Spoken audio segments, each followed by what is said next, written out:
Good morning everyone and welcome back to my channel. কেমন আছো তোমরা সবাই? আশা করছি খুব ভালো আছো। আর আজকের ওয়েদারটা খুব সুন্দর, সকাল থেকে ঝলমলে রোদ উঠেছে। এখন বেশ কয়েকদিন ধরে এরকমই হচ্ছে, বৃষ্টিটা কমে যাওয়ার পর খুব ঝলমল করে রোদ উঠছে, সারাদিন প্রচণ্ড রোদ থাকছে, আবার বিকেলের দিকে দেখছি একটু মেঘ হচ্ছে। তো ওইদিকে রান্নায় চলে এলাম। বেশিক্ষণ প্রকৃতি দেখার তো সময় নেই, রান্না বান্না করতে হবে। আজকে করছি বাঁধাকপি মাছের মাথা দিয়ে। তো মাছের মাথাগুলো আগেই ভেজে নিয়েছি, আর এর মধ্যে তেজপাতা আর সাদা জিরে ফোড়ন দিয়ে তার মধ্যে আদা রসুন বাটা আর বিভিন্ন গুঁড়ো মশলা, টমেটো সব কিছু দিয়ে আলুটাকে কষিয়ে নিয়ে, মাথাটাকে কষিয়ে নিয়ে এবার বাঁধাকপিগুলো দিয়ে দিলাম। আর বাঁধাকপি তো অনেকক্ষণ লাগে হতে, এবার আস্তে আস্তে হোক। এটা কি করছো? চোখ চাকা খুলে দিয়েছো গাড়ির? বাহ, গাড়ির চাকা খুলে ফেলেছে, মানে এত বড় ইঞ্জিনিয়ার, সব কিছু এরকম খুলে ফেলবে। আর 2-3 দিন ধরে আজ রাত্রে ঠিক মতো ঘুমায় না, বারবার কেঁদে কেঁদে ওঠে। দেখো দেখো অবস্থা দেখো, এই দেখো কি হচ্ছে। কত বড় পণ্ডিত রে তুই! কি? এই যে মাছগুলো ভেজে রেখেছি, আর একটু বেগুন দিয়ে আলু দিয়েই করি পার্শে মাছের ঝোলটা। আর এখানে আলু পেঁয়াজটা ভাজা হচ্ছে, এটা আদা আর একটু লঙ্কা বাটা দিয়ে দেবো, একদম কাঁচা লঙ্কা বাটাতেই করবো। গুড আফটারনুন এভরিওয়ান, ঘড়িতে বাজে এখন 12টা 25, আর আমার স্নান হয়নি এখনও। চুলটা মানে খুব বাজে অবস্থা, 1 সপ্তাহর বেশি হয়ে গেল, এখনও শ্যাম্পু করতে পারিনি। কালকে অমাবস্যা ছিল, নাহলে কালকেই করতাম। তো মামনি বলে যে পূর্ণিমা অমাবস্যায় শ্যাম্পু করতে নেই, তাই জন্যে করিনি। আর বিছানাটা গোছানো হয়ে গেছে, শুধু বালিশপত্রগুলো তুলে রাখবো। তার আগে ভাবলাম একটু ক্যামেরার সামনে আসি, কয়েকদিন ধরে তো আসা হয় না সেভাবে। আর এখন রান্না করছি হচ্ছে পার্শে মাছের ঝোল, ওটা হয়ে গেলে ব্যাস ছেলের জন্য একটু ডাল করব, মুসুর ডাল, তাহলে রান্না কমপ্লিট। সকালে তো বাঁধাকপি তরকারি হয়ে গেছে করা। তাড়াতাড়ি করে স্নানটা করব আজকে, আমার আর ভালো লাগছে না শরীরটা। আর চোখটা দেখো, বা চোখটা আবার ফুলেছে আমার, মানে একটার পর একটা আমার চোখের সাথে হয়েই চলেছে, মানে একদমই ভালো লাগছে না, এত অস্বস্তি হচ্ছে। প্লাস চুলটা এত নোংরা হয়েছে, সেই জন্য একটা ভেতর ভেতর যেন অস্বস্তি হচ্ছে।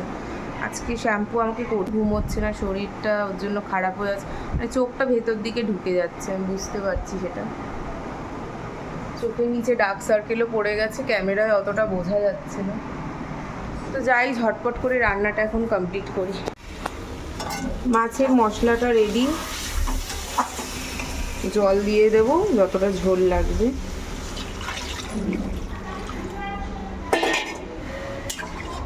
ঝোলটা ফুটুক, আর ছেলের জন্য ডালটা একটু ভিজিয়ে রাখি, তাহলে তাড়াতাড়ি হয়ে যাবে।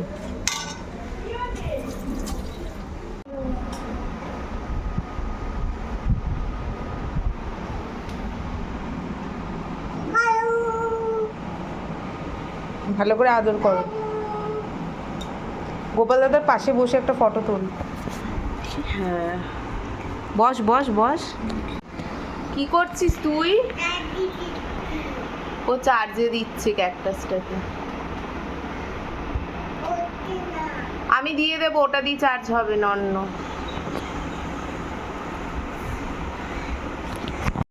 গুড ইভিনিং এভরিওয়ান, ঘড়িতে বাজে এখন 5:30, আর আমি পড়িয়ে এলাম একটা, আরেকটা পড়াতে যাব। এখন একটু চা বানাচ্ছি, একটু লেবু চা খাবো ভাবলাম। শরীরটা মানে একদম ক্লান্ত লাগছে, একটু চা না খেলে এনার্জিটা পাবো না। তো এখন বাজে ঘড়িতে প্রায় 8:30 বেজে গেছে, 8:30টার বেশি, 9:45 বেজে গেছে। আমার আজকে ইচ্ছে করছিল একটু বাটার চিকেন বানাবো, তো তাই জন্য ফ্রেশ ক্রিম ট্রিম না সব ঘরে অ্যাভেলেবেল ছিল, তাই ভাবলাম ফ্রেশ ক্রিমটা তো অন্যান্য রান্নায় কিছু দেওয়া যায় না, এই ধরনের রান্না ছাড়া পনির বাটার মশালা বা চিকেন বাটার মশালা, ডাল মাখানি এগুলো করলেই দেওয়া যায়, তাই জন্য ভাবলাম চিকেন বাটার মশালাটাই করি। তো অনেকটাই রাত হয়ে গেছিলো, আমি ভাবছিলাম কখন রান্নাটা শেষ হবে। আর এখানে দইটা আমি জল ঝরাতে রেখে দিয়েছি, এই ধরনের মানে চিকেন বাটার মশালা বা এই সমস্ত ম্যারিনেশনে না একটু দইটাকে জলটা বের করে নেবে, তাহলে ভালো হয়। আর এখন আমি চিকেনের মধ্যে কাশ্মীরি লঙ্কা দিলাম, নুন দিলাম, দই দিলাম, আদা রসুনের পেস্ট দিলাম, একটু জিরে গুঁড়ো, ধনে গুঁড়ো আর সর্ষের তেল সব কিছু দিয়ে মেখে নেবে ভালো করে। আর গরম মশলার গুঁড়োটা আমি দেখাতে পারিনি, আর হলুদ গুঁড়ো এই দুটো পরে অ্যাড করে দিয়েছি, আর একটু চিকেন মশলাও দিয়ে দিলাম। এটা কিন্তু তোমরা শুধুও কাবাবের মতো করে খেয়ে নিতে পারো, এত ভালো টেস্টি খেতে হয়। আর সমস্ত ইনগ্রিডিয়েন্টসগুলো সব নিয়ে নিয়েছি দেখো, গোটা গরম মশলা, আদা রসুন, ধনেপাতা, পেঁয়াজ, চারমগজ, কাজু, বাটার, কাসুরি মেথি সব কিছু নিয়ে নিয়েছি এদিকে, কারণ রান্নার জন্য ভিডিওটাও করবো একটা শর্টসের জন্য। আর এখানে শুকনো লঙ্কাগুলো আমি সব বীজগুলো ফেলে দিয়েছি, তাই শুকনো লঙ্কাটা দিলে ঝাল হবে না। তোমরা যদি কাশ্মীরি গোটা শুকনো লঙ্কা দিতে পারো তাহলে তো আরোই ভালো হয়। তো এবার একটা ননস্টিক প্যানের মধ্যে, মানে কড়াই নিয়েছি, ননস্টিক কড়াইয়ের মধ্যে এবার একটু বাটার দিয়ে দিলাম, আর একটু সাদা তেলও তোমরা দিতে পারো, আর আমি অল্প একটু বাটার দিয়েছি, এতেই হয়ে যাবে, কারণ ননস্টিক প্যান তো এমনিতেই তেল না দিলেও হতো, তবে একটু বাটার দিলে বেশি ভালো হয়, এগুলো ফ্লেভারটা খুব ভালো আসবে। তো আমি এখানে বোন পিসেস নিয়েছি, তোমরা বোনলেসও নিতে পারো, তবে আমি বলবো যে চিকেন বাটার মশলায় বোনলেসটা দিয়ে করলেই ভালো হয়, কিন্তু আমার মনে হলো যে আজকে মানে বোন দিয়ে করি, বোন দিয়েও খুব ভালো হয়েছিল। তো এবার আমি মশলাটা বানিয়ে নিচ্ছি, মানে গ্রেভিটা যেটা হবে তার জন্য বানিয়ে নিচ্ছি।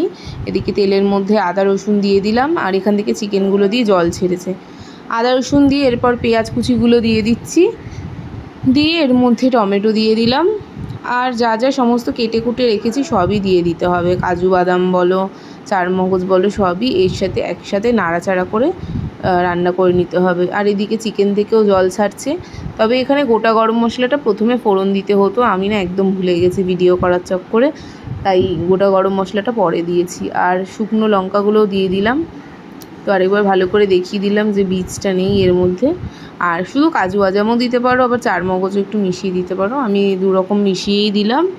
দিয়ে এবার এটাকে একটু নুন দিয়ে আস্তে আস্তে কুক করতে হবে। দেখো কিছুটা মজে এসেছে, তো এরপরে আমি গুঁড়ো মশলাগুলো দিয়ে দিলাম, ধনে, জিরে আর কাশ্মীরি লঙ্কা দিয়েছি, লাল লঙ্কার গুঁড়ো না। আর যে ধনে পাতাটা রেখেছিলাম, ধনে পাতাটাও দিয়ে দিয়েছি। এবার সব কিছু একটুখানি কিছুক্ষণ ধরে মজিয়ে নেব। এবার যে মশলাটা তৈরি করেছিলাম সেটা একদম পেস্ট করে নিলাম ভালো করে। আর ওদিকে চিকেনগুলো সব রেডি হয়ে গেছে, এবার কড়াইতে একটু বাটার দিয়ে দিলাম, দিয়ে যেই মশলাটা পেস্ট করে নিয়েছি সেটা দিয়ে দেবো। এবার এই মশলাটা একটু জল অ্যাড করে দেবো, জল দিয়ে এটা কিছুক্ষণ ফুটবে, ফোটার পর তারপর চিকেনগুলো আমি এর মধ্যে অ্যাড করে দেবো। একটু হালকা তেল বেরিয়ে আসবে, তখন চিকেনগুলো অ্যাড করে দেবে। এই যে বেশ কিছুক্ষণ দেখো ফুটে গেছে, এবার আমি চিকেনগুলো অ্যাড করে দিচ্ছি। অ্যাড করে এখনও দেখছো গ্রেভিটা অনেকটা ঘন আছে, আর একটু জল দিয়ে দেবো, জল দিয়ে এটা ফুটবে যতক্ষণ না তেল ছেড়ে আসছে। এখন তেলটা ছেড়ে দিয়েছে, এবার দিয়ে দিলাম কাসুরি মেথি, আর চিনি দেবে, অবশ্যই একটু মিষ্টি দেবে, বাটার চিকেনটা হালকা মিষ্টি মিষ্টি খেতে হয়। আর এর মধ্যে দিয়ে দিলাম ফ্রেশ ক্রিম, আর বাজার থেকে বলছি, বাইরে থেকে এই তন্দুরি রুটিগুলো এনেছিল, এর সাথেই গরম গরম চিকেনটা খেয়ে নিলাম।